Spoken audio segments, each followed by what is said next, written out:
Saudi अरब में नौजवान engineer का अनोखा कारनामा आबाई घर को शहर के मरकज़ में तब्दील कर दिया। सऊदी अरब के सरसब्ज पहाड़ी इलाके रिजाद अल मआ में वाक़ई 3 मंजिला हनी कॉटेज में 50 से ज़ायद इक़साम के शहद रखे गए हैं। रोज़ाना 3500 से ज़ायद सयाह इस मुनफरिद शहद मरकज़ का रुख करते हैं। नौजवान इंजीनियर मोहम्मद अलमई ने बताया कि हनी कॉटेज मकामी शहद की तैयारी के रिवायती तरीक़ाकार को भी उजागर करता है। सऊदी अरब में नौजवान इंजीनियर का अनोखा कारनामा आबाई घर को शहर के मरकज़ में तब्दील कर दिया।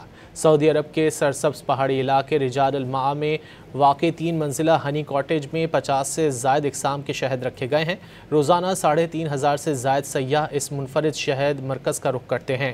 नौजवान इंजीनियर मोहम्मद अलमई ने बताया कि हनी कॉटेज मकामी शहद की तैयारी के रिवायती तरीक़ाकार को भी उजागर करता है।